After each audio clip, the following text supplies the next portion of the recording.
Welcome to the Fitness Plus Technology Podcast for club owners, operators, and fitness professionals. Each week, host Bryan O'Rourke brings you an expert interview with a global influencer at the crossroads of fitness and technology. You gain the insights, tools, and inspiration you need to stay connected to the pulse for what matters most for your business in the age of exponential technologies.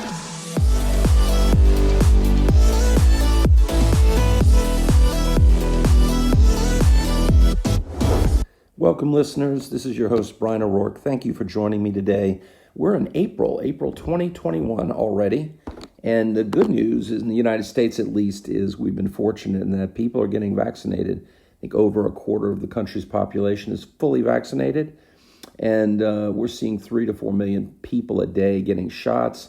So, as hopefully that continues in the U.S. at least, we're going to see, continued improvement in gyms and health clubs in the coming months. And hopefully, as we've been, mentioning in prior content, we're going to be looking for, some sense of normalcy, hopefully in the, sometime in the second quarter, maybe the beginning of the third, full normalcy as facilities get opened up. Now, I know that our colleagues in Europe, are really dealing with some challenges, as well as in other parts of the world, India, our friends and colleagues in Brazil. So our hearts go out to you all. Hang in there. This will pass. Try to be safe. I know the UK started opening back up, I believe, last week. So, keep your head up. This is going to pass. So I'm glad you joined me today. In the aftermath of this pandemic, one of the things that people are going to be increasingly dealing with is human talent, human capital, great people to come back to work and to drive the rebounds and reemergence of the industry space. And so I wanted to have my longtime friend and colleague, Tom Johnston, on the program today. For those of you who do not know Tom, he's been in the industry in operations for many years, working for organizations like Sawmill Club. He has worked abroad as well. He has global experience in operations for fitness facilities. He moved over from Sawmill to serve as Chief Operating Officer for American Leisure, that managed and developed amenity spaces for multi-family housing and other high-end developments in the New York market and elsewhere. Of course, they were acquired. Then he went on to work with Core Health and Fitness, where he headed up global channel marketing and headed up distribution and global vertical sales. So now Tom is doing some interesting things in his practice, helping organizations figure out, what their culture is, who they should hire and why, using technology tools, which I think is pretty interesting. So I'm very happy to have Tom on. I hope you find this conversation, a little different but beneficial. And, in the interim, if there's anything I can do to be of assistance, please don't hesitate to reach out. Bryan K. O'Rourke, that's Bryan with a Y, gmail.com. And so without further ado, let's have Tom join us on the program. Welcome to the podcast again. I had mentioned about Tom Johnston. Tom, I think we've known each other for about 10 years now. Yeah, it's a decade. Thank you for being on today. I'm very, very grateful to have your time from Denver. How have you been? I'm doing great. Loving life here in Denver, and I like to say I'm living the dream. Having moved here a couple of years ago from Brooklyn, I'm a New Yorker, and people say to me, "Yeah, wow, what a big change!" And I tell folks that I found home here in Denver. So loving the lifestyle, loving the weather, cycling, climbing mountains, and just digging it. It's great. Yeah. I talked a little bit about your background in the fitness space, and you've worked with some very notable organizations, American Leisure, and you in the club business, Sawmill and others. I went into some of that in the intro, and that's how we met each other. And then you went to work with one of the companies I was on the board of in the equipment side, and we, over the years, over coffees and other, Zoom calls and different phone calls, we've talked a lot about, culture and leadership. And I want to tell the audience that we're going to get into technology and how this relates to this topic as we get into this talk. So please hang in there you're going, well, this is Fitness Plus Technology podcast. Why are we talking about this? But so be patient. But we have had a lot of conversations about that, Tom. I've always enjoyed that about you. You're doing a lot of work in that space right now. What are you seeing in the realm of leadership and culture today, in that may have been different or that or is the same? What is your thought on that? Yeah, so yes, we have had one or two conversations over time, to say the least, right? And so what am I seeing? As I'm speaking to leaders, I think the good news is I think that there's a sense of, from a leadership perspective, that leaders know that they need to make some changes, right? There's been obviously this massive disruption that we've had in any sector, in any industry, and leaders are recognizing that they've maybe had to let people go, right? They've had to make some very, very difficult decisions, and now there's an opportunity for them to maybe do some self-reflection. And I say maybe do some self-reflection because in some instances that's the case, that they want to do that work, and sometimes it's deeper work, and then I find that sometimes leaders are not so willing to do that type of work. And some of the conversations we have is there may be some interest in the services that I'm offering today, and as we start to go down a path, there's a little bit of a whoa, let me take a step back. I don't have the time to do this now. There's too many things that are happening in the organization. And I'm like, exactly, right? That's what we need to be potentially working on. So I think that there's a sense of, and I'll just say there's a sense of awareness that leaders need to do something differently. I think that's part of it as well. And there's a lot of challenges in that they just don't know what to do. And I also recognize that some of these businesses are in survival mode. So I get that they're hanging on, and they need help. And I think sometimes one of the biggest challenges for leaders is may very well be to raise their hand and say, hey, I need help here. And that leads to them potentially feeling like there may be some weakness there. There definitely needs to be a sense of maybe vulnerability with that goes along with that. And those are challenges for those are challenges for CEOs and founders, and those are the folks that I'm talking to today. Yeah, they think, even the term leader, it's probably becoming one of the most overused business nomenclature terms today. It's because, leadership, as you and I've talked about, it's many things. Like in many instances, I have chosen to lead from the back and not be the face, but be behind the scenes a lot. Or also there are these kind of, I think, assumptions people make about leadership being in command, having all the answers, right? Yeah, absolutely. And there's a philosophically, the way that I approach my work from a coaching perspective is recognizing that everybody's a leader. And when we think about it from an organizational perspective, even if you may have an individual contributor in an organization, and that person is still leading, right? They're leading themselves first and foremost.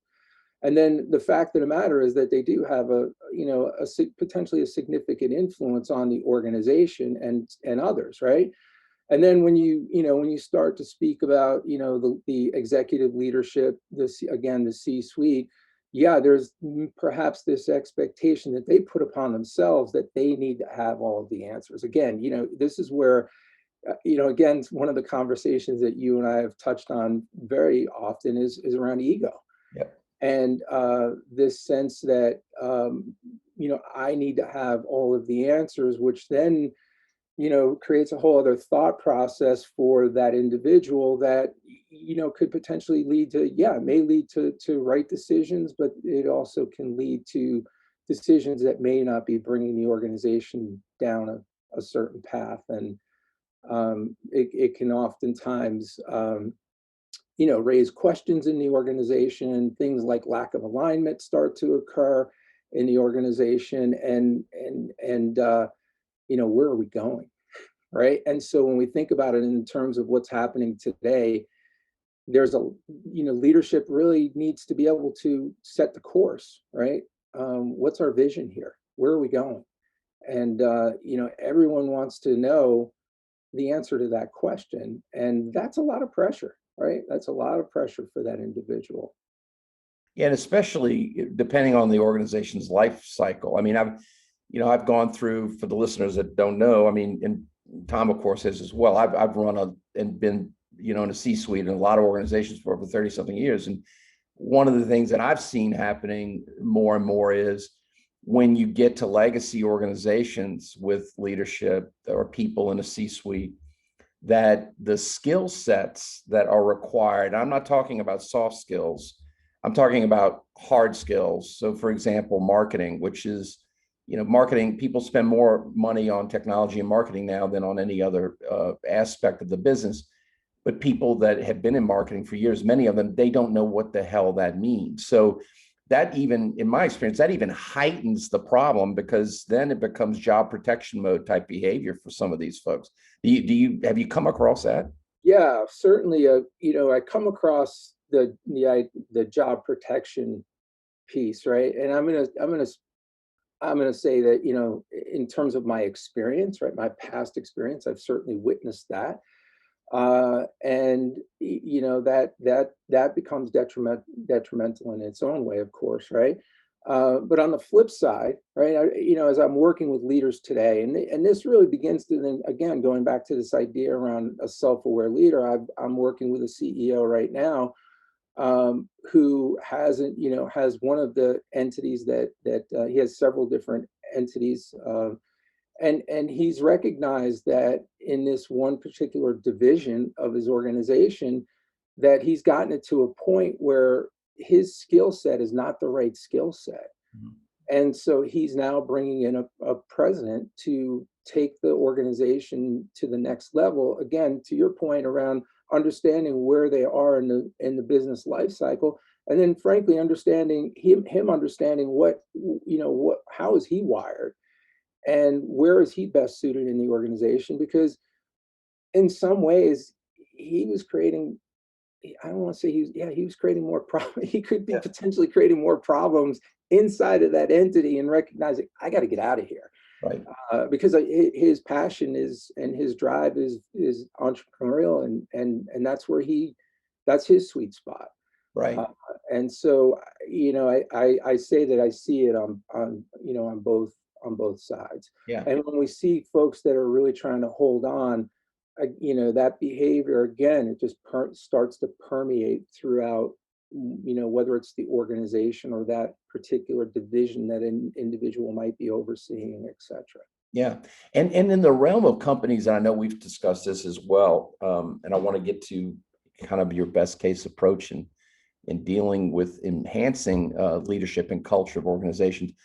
One of my pet peeves is a human resource, that label, because a lot of organizations have HR, and they really don't do any of this stuff for the most part. No, and talk about being spot on here, Bryan, is that if there's so much disruption that's going on in the market today. And, again, thinking about from an HR perspective, what has an individual that's been that's their responsibility. What have they been doing over the last year? It's, in some instances, it's triage. I'm also working with a client that has benefited from COVID, if you will, right? And that their particular sector is boomed. And so they've added people, and they couldn't hire fast enough, right? So what is HR focused on in that instance? And then from the C-suite, they're not necessarily, they need to be setting the culture, right? They need to be setting the path, but then who's actually helping to drive that? And so in one instance, I've been brought into an organization, and I love it that I get to say to the employees that I'm an outside agent, and my job here is to help you to become the best version of yourself.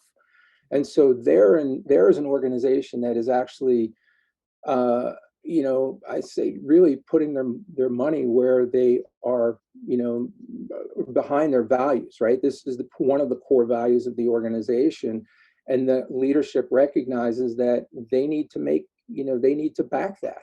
And sometimes it may, again, depending on the size of the organization here, it may mean that they need outside help. And if they truly want to live up to what they're saying to people, that they need to make that commitment. And I would say oftentimes, and we've talked about this, is from a leadership perspective, if you're not walking the talk, you're better off just kind of not saying, I don't want to say not saying anything, but the worst thing that you can do is say something, and from a core value perspective, and this is the way we behave, and then you do the polar opposite. That's right.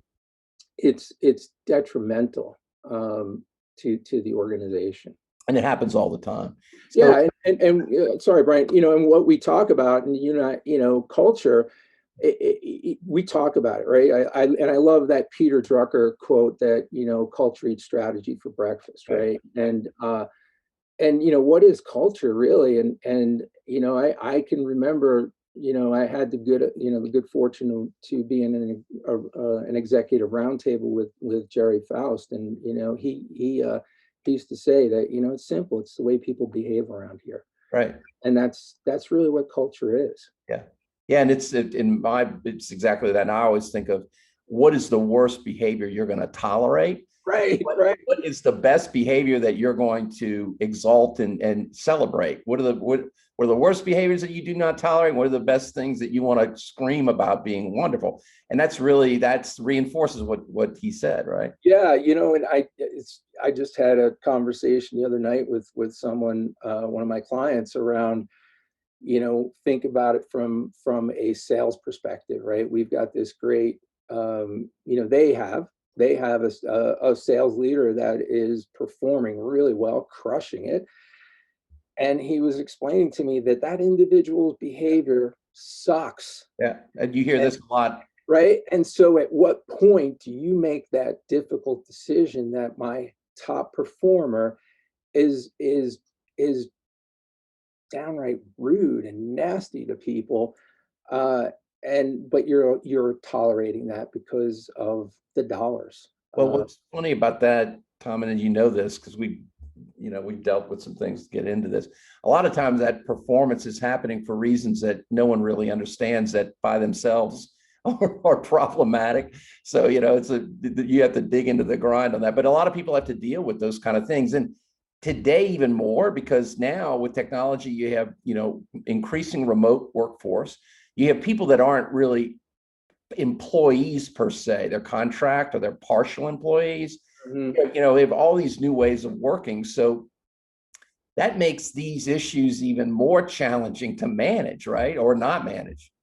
Yeah. I mean, look, the remote workforce, and wow, there's so much to unpack there, and in terms of, let's assume that you had a culture that was a strong culture before. Now you're hiring up, and you're bringing people on board, and they've never, they may not be in the same town or city, they may not be in the same state, and you're bringing these folks in. And actually, I just met with a group the other day that, one of the senior leaders, right, brought his team in because he had folks coming from around the country and they had never met. Right. And again, from a culture perspective, his leadership style was important to him, that we get people in the same room and we start to do some work together around team building and around establishing a strategic direction for our team that, again, is in line with, of course, where the organization is going. But it then become exponentially more difficult. And I like to say, from a leadership perspective, if you're playing checkers, you're in trouble.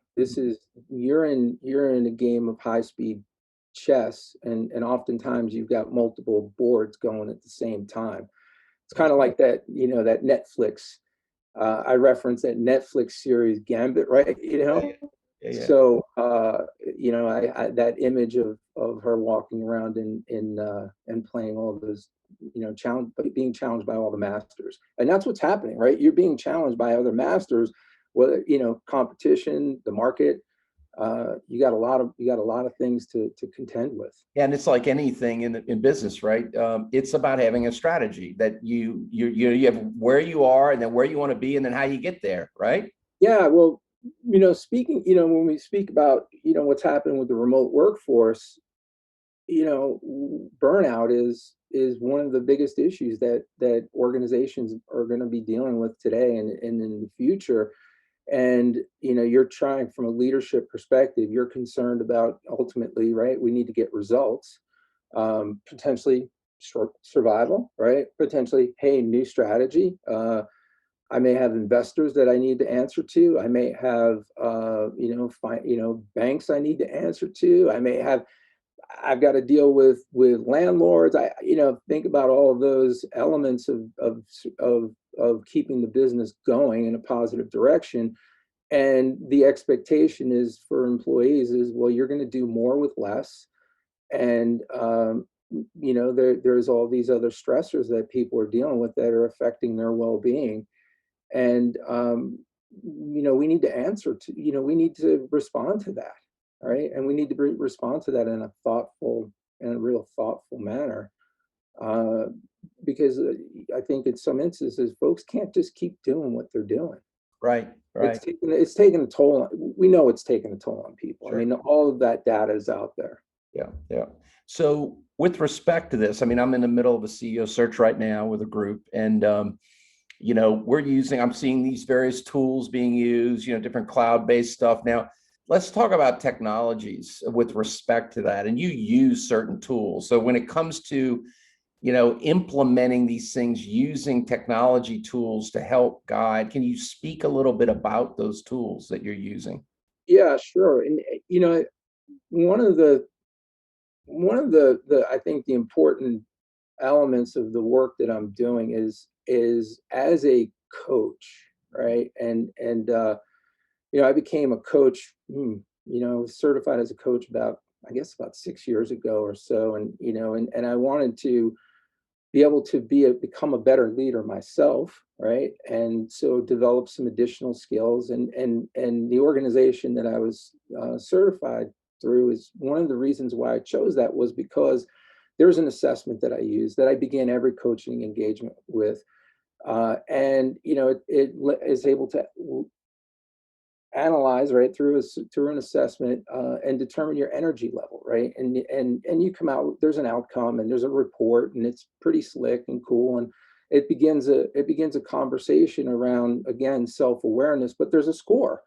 And so there's data, right? So from a coaching perspective, I'm able to work with clients, and they are able to take an assessment at the beginning of our engagement, and potentially 6 months in, right? That they're able to take the assessment again, and they're able to see the results of the coaching, right? So there's data, right?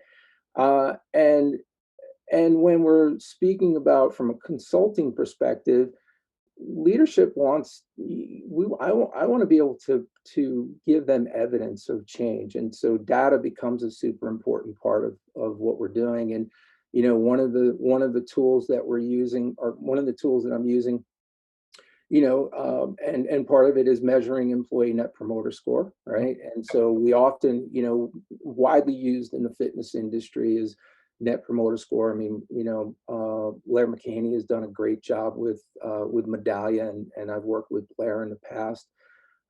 And so we're measuring, member engagement as a way of example. And then, certainly one of the tools that I'm using is a tool to measure employee engagement, right? Again, leadership focusing on, their greatest asset, right, which is the employees, and oftentimes their biggest expense. And that becomes, similar to a customer experience, that and our internal customers, right? We're able to measure engagement, and that becomes one of the numbers that we're measuring, right? Great. Now we got a number. And so now what do we do, right? And so one of the tools that I'm using, and I've become a Predictive Index partner, and Predictive Index has been around for about 65 years or so, and it was primarily known for of their behavior assessment. And the behavior assessment is just one element of the Predictive Index, and there's a software platform that's been developed by the new owners, right? Was acquired back in 2014 by a gentleman by the name of Mike Zani. Mike's super smart guy, and recognized that, hey, the behavioral profile, that's part of what can make a difference, right? Getting an individual, I like to say, getting the right individual into the right position, right? So going back to Jim Collins, we get the right people, right? Identify the right people, get them in the right seat. There's another element to that, getting that person at the right time. Going back to what we're talking about is, do I have the right person given what my potential business strategy is? And one of the things that I love is that Predictive Index, I'm able to work with leaders to help them to align their business strategy with their people strategy.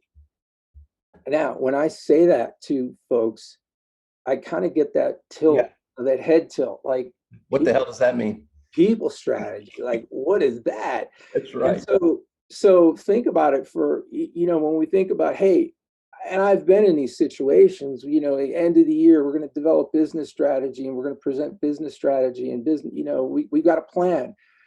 Plans, okay, great, we agree. And then January comes, and we begin to execute and implement. And then in December, organizations, and I've been in these organizations, I've done this, right? And you go, well, sometimes we've fortunately I've crushed it, right? Other times not so great, not where we want to be. And so what's the difference? And as when I was in the roles of COO in particular, I used to say, look, we start at the beginning of the year with a spreadsheet, right? Here's our budget, here's our plan. January 1st, great. And then what happens on December 31st? And the difference and what makes up what happens in between is all about oftentimes the people, right? It's the decisions we make. Do we have the right people on the bus, in the right seat, at the right time?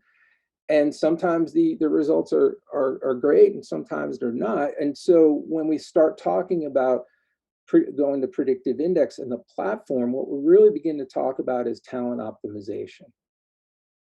And I love that. I love that term, and it's a term that Predictive Index has really coined the term. And again, what is talent optimization?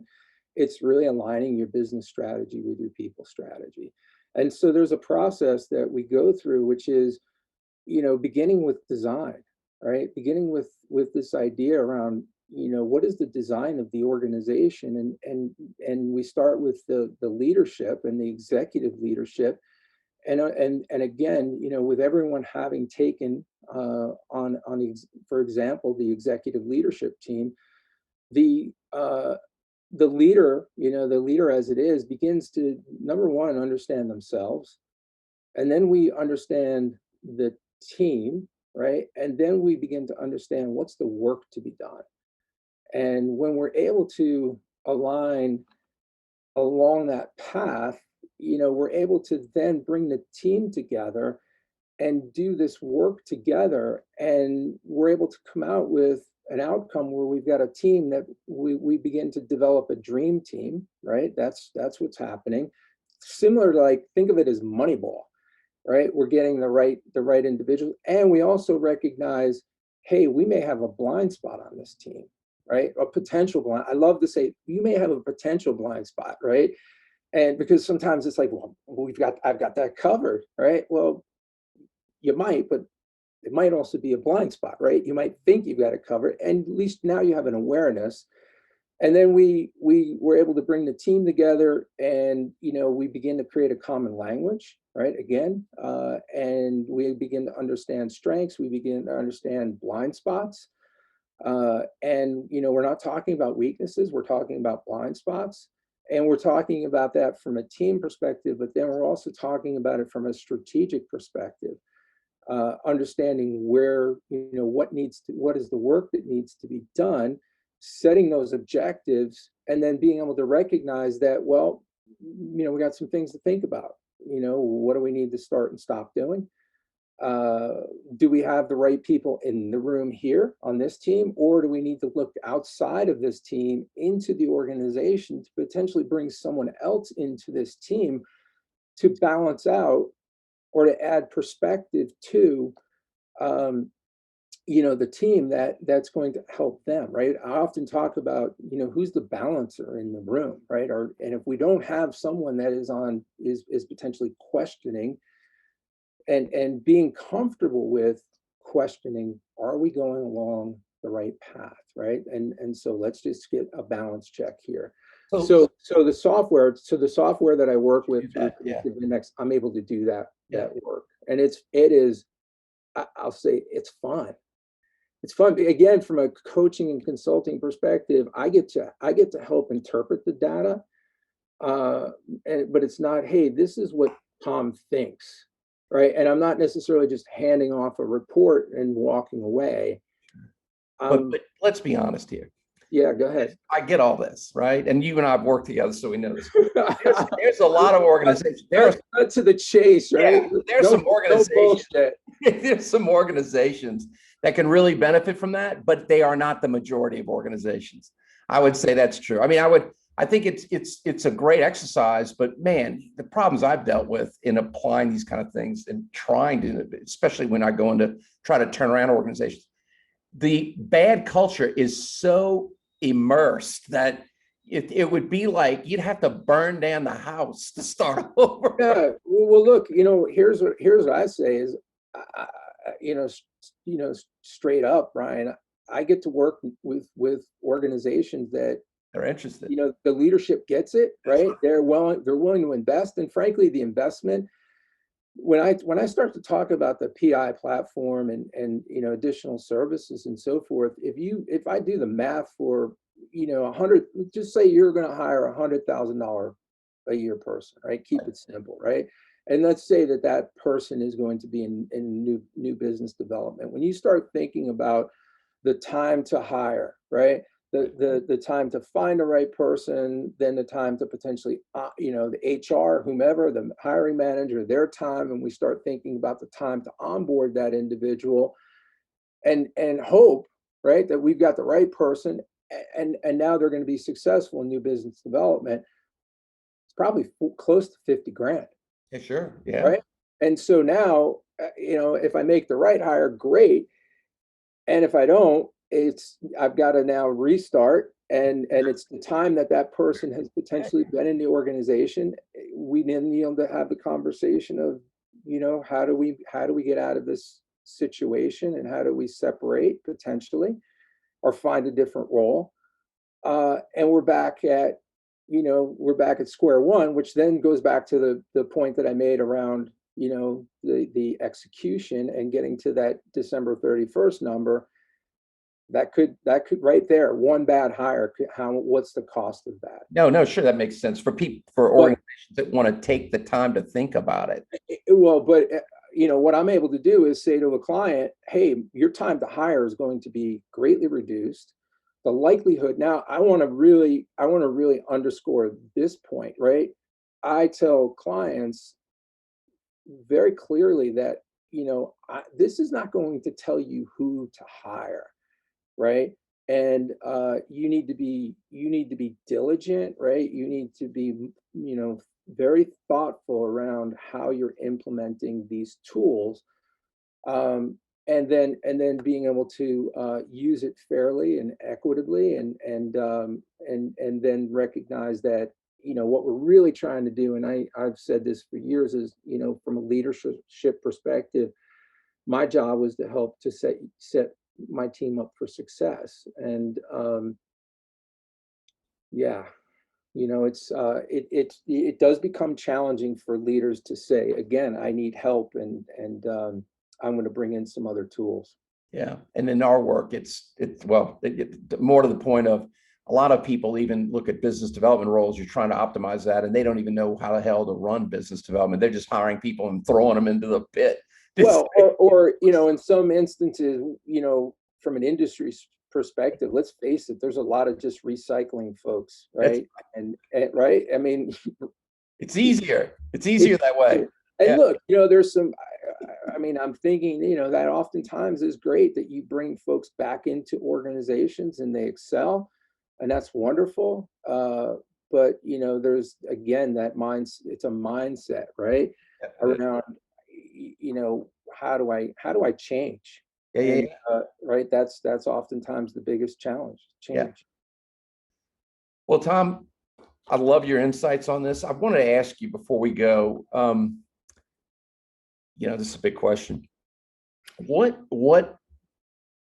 is your advice to somebody listening to this and asking themselves, well, how do I enhance, my culture and my organization through having a people strategy? Where, for someone that's never thought about this before, where would you say they should start? Like, what are your advice?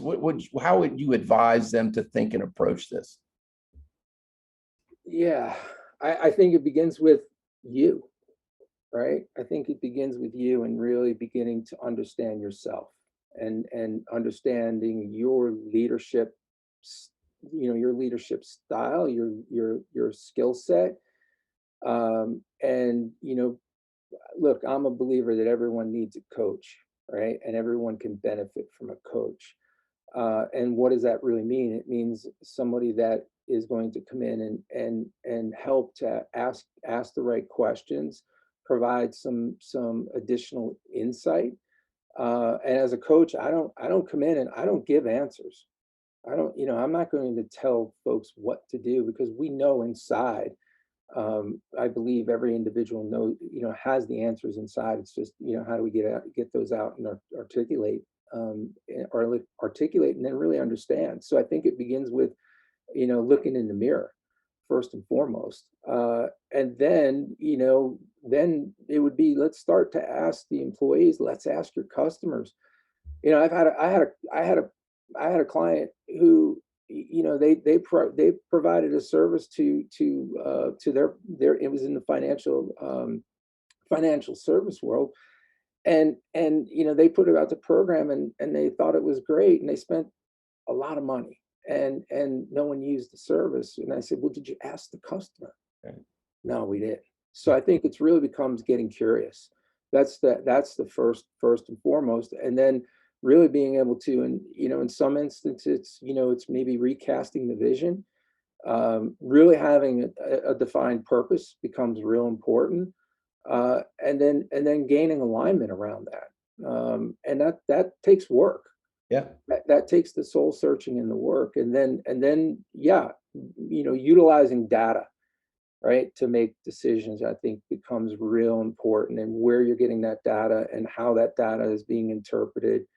And then what do I do with the data, right? Because there is a lot of data collection in a lot of different ways. And then now what?